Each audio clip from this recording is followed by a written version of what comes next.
to The Late Show, Scotland's first late night talk show. I'm Hayley Matthews, and because I really enjoyed my second night on Scotland's first late night show last night, I was asked what I'd like to see tonight. Well, there was one very simple answer to that one.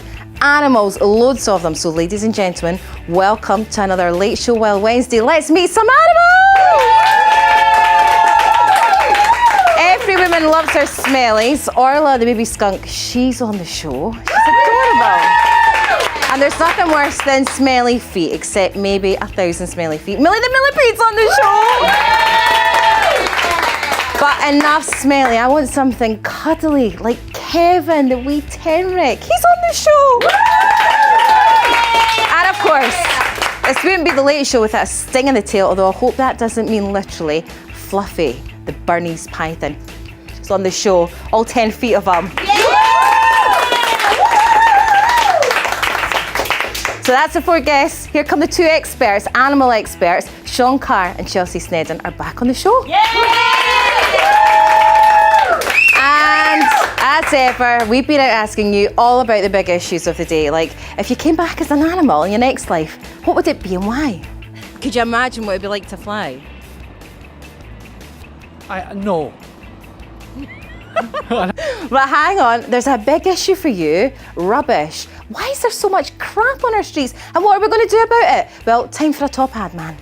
The Fanny campaign, which I think there were 13 complaints, but 3 million people in Scotland loved it. My guests tonight are 2 people with a real love for animals, so much so that they've made it their career. They're from Party Animal Encounters, a Livingston-based company that specialises in animal-assisted therapy. It's been 28 days since we last saw them. I hope that doesn't mean 28 days later. It's Sean Carr and Chelsea Snedden. Here we come. Hello. Nice to see you. Come have a wee seat. Hello. How are you? Get comfortable, because you're going to be here a while. Sean and Chelsea, lovely to see you. Now, first thing I want to talk about, something that caught my eye. Right. On your Facebook, look at this. What's happening here? So this is Asgard and Saoirse. Asgard's our Malamute cross dog, and Saoirse's our pet fox that was on the last show 28 days ago. But she's a big change in her now. Oh, she is gorgeous. So I should maybe stress at home that you can't, don't just go and take a fox and kind of take it home and keep it. No, she's been definitely hand-reared, not. hasn't No, she? Saoirse's captive bred. So Saoirse came from somebody that already had 2 captive bred foxes, and we got one of the litter. And are they hard work? Yes, big time. Right, so don't just Big go and time. get yourself a fox. Definitely not a pet. A specialised pet at that. Right, so how are you doing? Because I hear you've got a new tattoo. Yes, Are we bit allowed tender to see today. this? Yeah.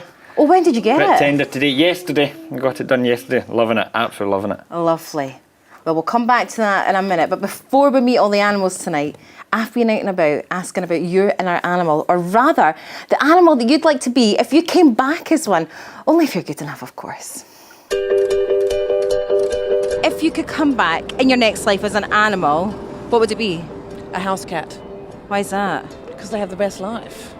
I mean, you sit around in the sun all day and get fed, and then, you go back to sleep. Sounds awesome. I could come back as an animal. I think I'd come back as a bird. Why is that? Well, you have freedom. Reticulated python. A what? A cat, Oh, why? because they always get really spoiled. A dog. Could you imagine what it'd be like to fly? No. Definitely a bird. Yeah. Why is that? Because I can fly. A honey badger. Do you like to lie on your back and get your tummy scratched? Yes. Do you cock your leg when you pee? Not disclosing that. Do you snore when you sleep?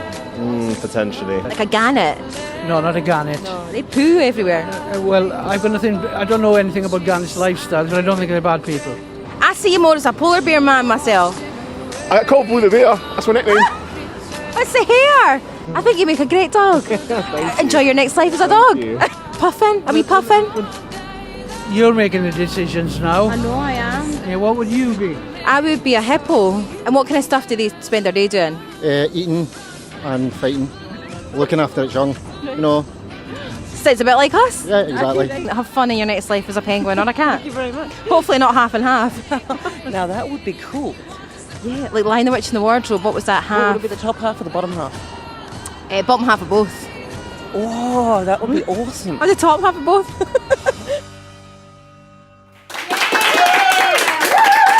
What would you up to be a raccoon. What would you come back as? A horse. Very good answers. Right, we're with Sean and Chelsea from Party Animals, who have brought in some special guests. Chelsea, we're about to meet Orla. Yeah. Yep. Now she's a skunk. Yeah, go and get her. Now she's how old is she, Sean? So Orla's 10 weeks old. So we got her when she was 8. She came all the way from Ireland. So is she going to be came over. smelly? She's No. a little bit smelly today. She's had a little bit of perfume, but she's a wee bit smelly today. Oh my gosh! So are you going to come and sit beside me? I'll give her a hug if you want. Yeah, of course. So I'll pass her on to you. Get her off. Come here. There we go. Right, So she's just going to cuddle in, okay? Aw. She might try and go down your top. that's fine. I normally have to pay people for that. The biggest worry is her tail going up. So as soon as her tail goes up, that means you're in trouble. Do you know she was cuddling into one of the. I'm kidding. She won't stay. She I was promise. cuddling into one of the news girls earlier on. Can anybody still hear me? Because I've got a microphone and she's kind of, I think she's eating it. Now, tell me, I heard that. No, she's fine. No, don't you? Just in case she. Quiet. You can smell a skunk spray from a mile and a half away. A mile and a half away, yeah. Is that true? It's really, really strong, so it wouldn't. What's it smell like? She's done it once, and it was like a really disgusting garlicky smell. So why that are they so lasted. smelly? It's a defence mechanism. Right. So they have anal glands like most carnivores, and basically they've developed them into a defence mechanism that they can spray and scare people away or scare dogs away that are going to attack them. Is she quite young? She's only 10 weeks old. So I think she's looking for a nipple. Yeah. You won't find one up there. Well, you might. I don't know. So, what do they eat? So they're omnivores, so she'll eat lots of protein and meat and Right. eggs and fish and vegetables, anything.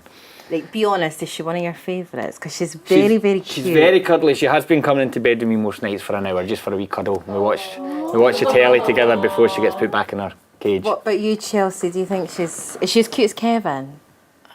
I like Kevin. Kevin's cute. We all like Kevin. So, can we see Kevin as well? Yeah, of Oh, course. she's nibbling my neck. You want to leave her there just I'll now? give you half an hour to stop that, Orla.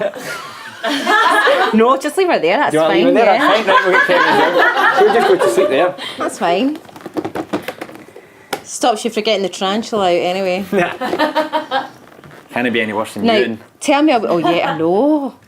Well, you is a tarantula. Right, tell me about wee Kevin the tenric, because he looks like a hedgehog, but he's not, is he? Yeah, so this is Kevin. He's a lesser tenric from Madagascar.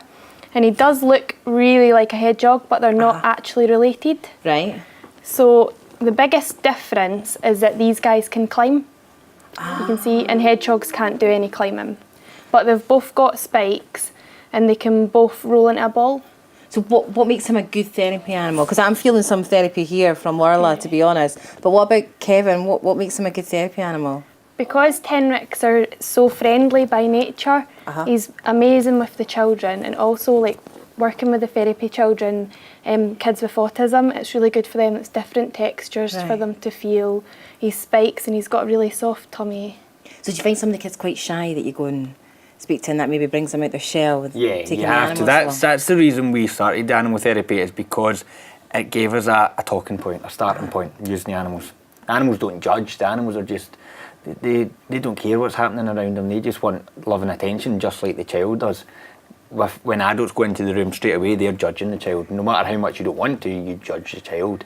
But the animals don't, and the kids feel that. What about Orla? Is she quite shy? Because She's just started this Burrowing week. in. This is her first week working, but she's doing great. She's doing really, really good. I don't think we're going to have any problems with her. We have with her skunk. She has got a scent gland, so she can spray. It's illegal to descent them now. So if she did get a big enough fright, she would spray. But what we do is we flood their senses, so we get them used to everything around them, so that when she's older, she's going to be immune to all the noises and scary things that could possibly happen to her. I think I might just go to sleep here because she's. Where did she last spray? Is it like a monthly occurrence or something? Like, am I safe just She now? got a wee fright the other day and had a wee pump. Oh, hey! Oh, you got a wee. She's telling me about it. She said she saw you in the scuds. That would scare anybody. Right. Oh, seriously, this is just so cuddly. Does anybody want to take over? I'm ready for a wee nap. No, in all seriousness, it's a great job that you do. Now, Thank you. you've got some amazing I'm not going to call them animals, they're reptiles for after the break. Yes. Something to do with a snake and a millipede. But after the break, the 10-foot python and an anthropod? What's that? At 1,000 feet, and one of Scotland's top ad men talks a load of crap. In the meantime, we're away for a wee cup of tea and a wee cuddle. We'll see you after the break to the Light Show.